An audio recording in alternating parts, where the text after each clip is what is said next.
Hello everybody and welcome to Masonic Youth Television. Come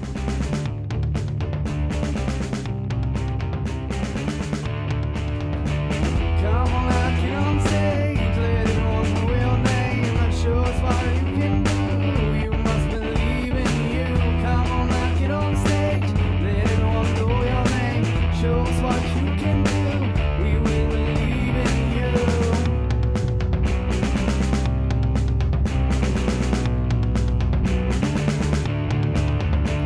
Come on out, get on the stage, let everyone know your name. Take some pride in what comes true, it's the easiest thing to do. It's hard to take those steps, but once you start, it's the best feeling you could ever feel. Show the world you got the skills. Come on out, get on the stage.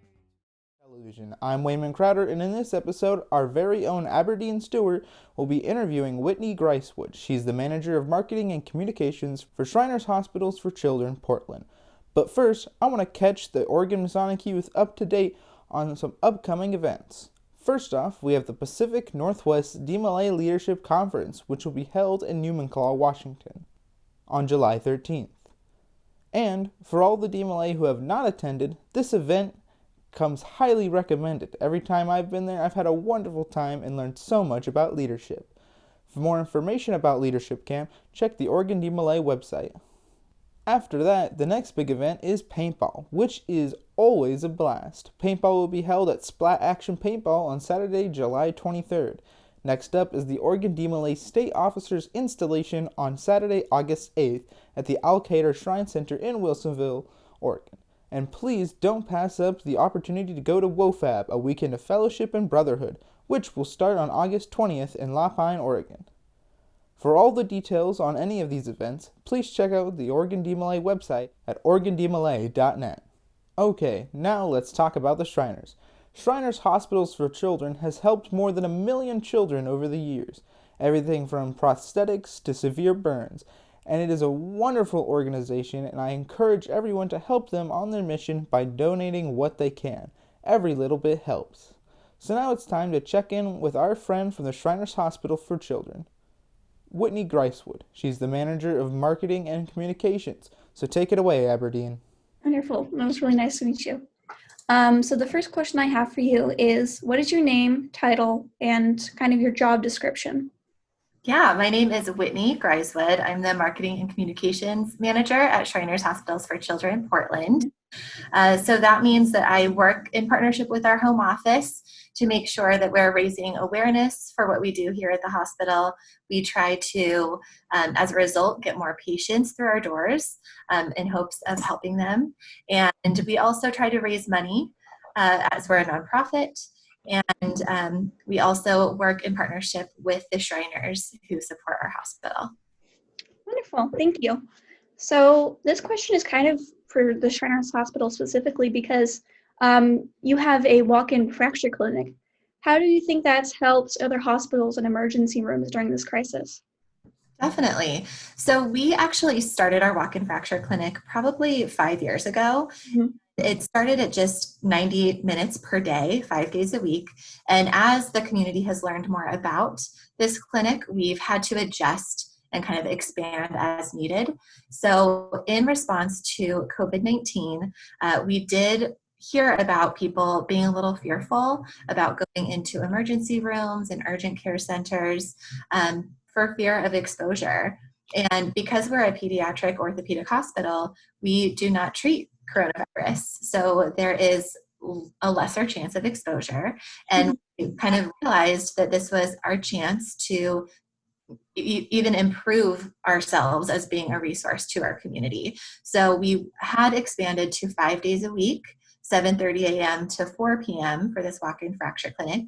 And now we're 7 days a week because, schools are being closed and kids are stuck at home. And I think that, kids are playing harder now than before.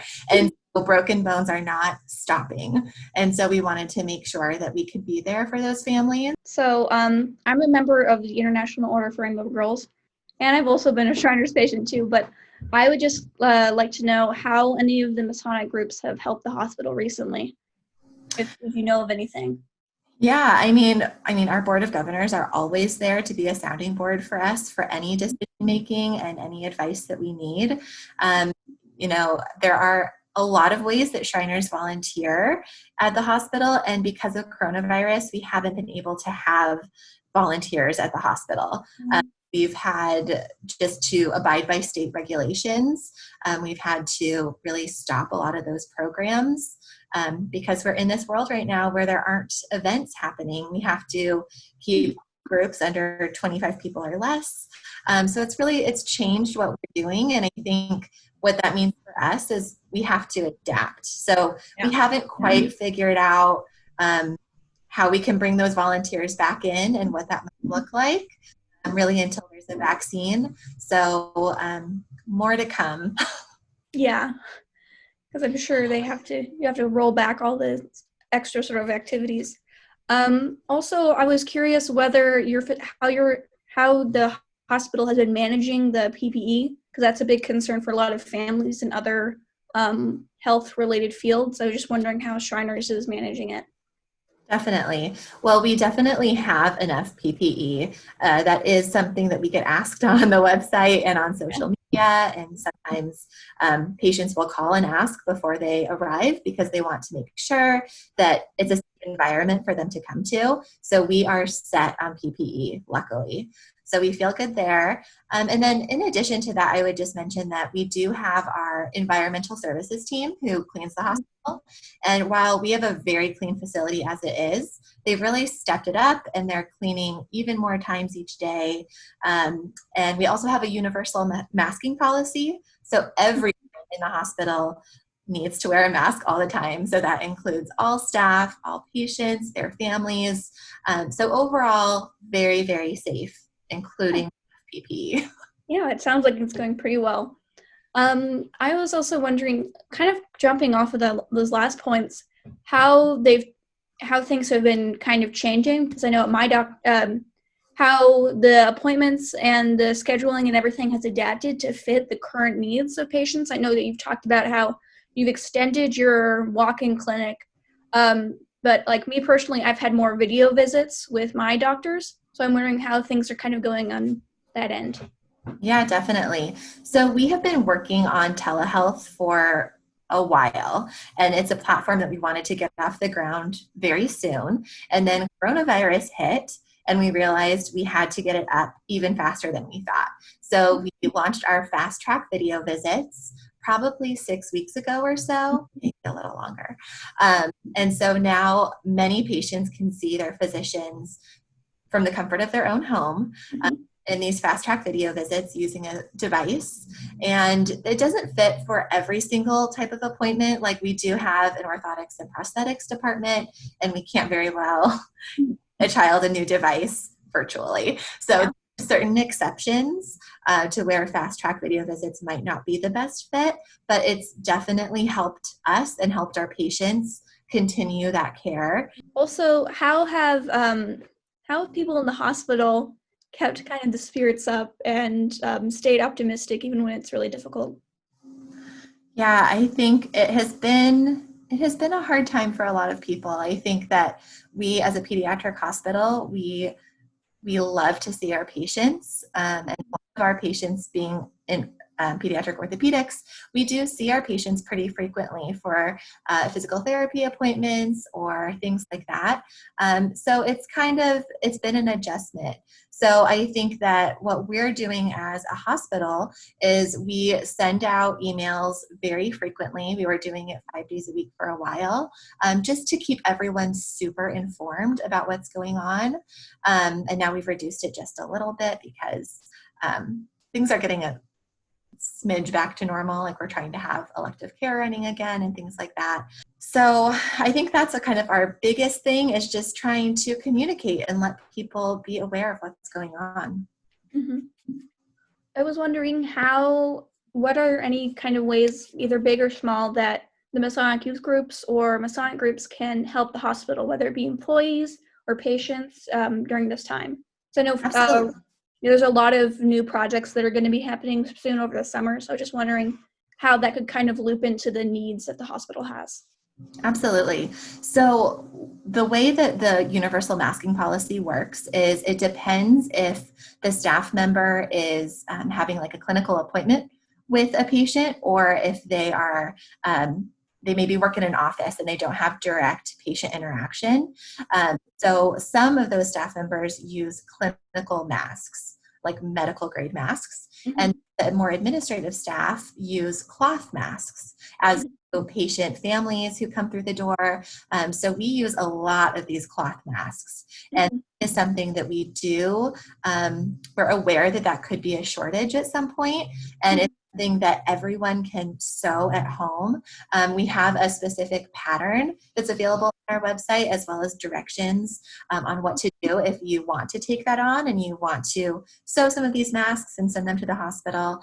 It's something that would really, really help us, because right now, we are trying to get to the point as a community where we open things up a little bit, but we still don't have a vaccine. So a lot of these things that we have been focusing on for the past 8 weeks or so, in terms of hand hygiene and wearing your mask and all of these things, they're not going away until we have a vaccine. So these cloth masks, I think, will continue to be a need, and that would be very, very helpful to us. I know at least the Rainbow Girls and their parents, there's a lot of good seamstresses out there who would really make some ones. Yes, our sewing ladies have been sewing masks like mad.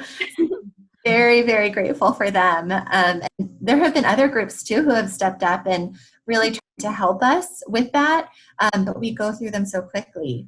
And as we open up elective care more and more, it's going to be something that we're aware of. So the more cloth masks, the better. Do you have any words of wisdom, advice, or encouragement you could give to those who are going to be watching this interview at home? I mean, I would just say to continue to be positive and look toward the future.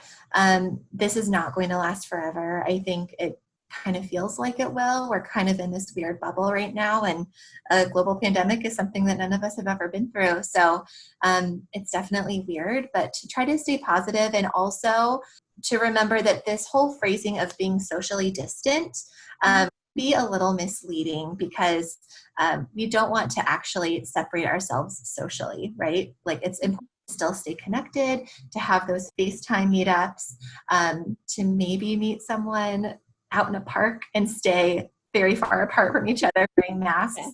It's important to stay connected. And one more thing I might add to that too, is I have been hearing in the news that the more people are feeling fearful of going to hospitals, the more that they could be missing out on care that they actually really need.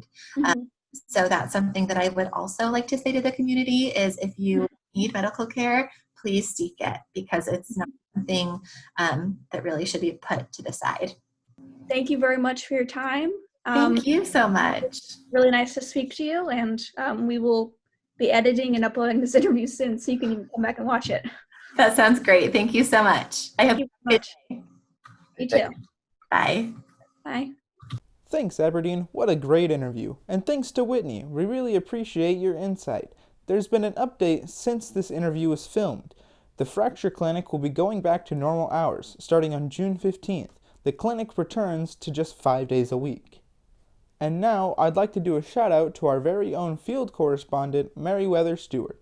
She has officially left middle school and will be attending Benson Polytechnic High School this fall. Congratulations, Meriwether. And also, I'd like to say happy birthday to Aberdeen Stewart and Winter Crowder, whose birthday month is June. And now is the time to honor Oregon's Masonic youth who are graduating high school this year. This episode is dedicated to Alexis Clementes. She is a proud member of Gresham High School's class of 2020. She will be attending Reed College in the fall, where she wants to study anthropology and eventually get her master's degree in library science. Alexis is a member of Joe Starters International and a past honor queen of Bethel No. 10 in Milwaukee, Oregon. She joined DMLA as a sweetheart in June 2016 and completed all of her LCCs in just 26 hours. During high school, she was an honor roll student and a member of the National Society of High School Scholars and the National Honor Society. She won the Pacific Northwest Scientist Award certificate from the Science Fair and was published in the Wits anthology book. Over the summer, she is a volunteer for her local library's summer reading program and works at her local bookstore, Maggie Mays. Good luck, Alexis. Keep doing great things. Congratulations to the class of 2020. Okay, that about wraps up this episode. We hope you learned a lot, and we want to remind you all to keep physically distancing, and please wear your masks, people. Thank you for watching, and we'll see you next time.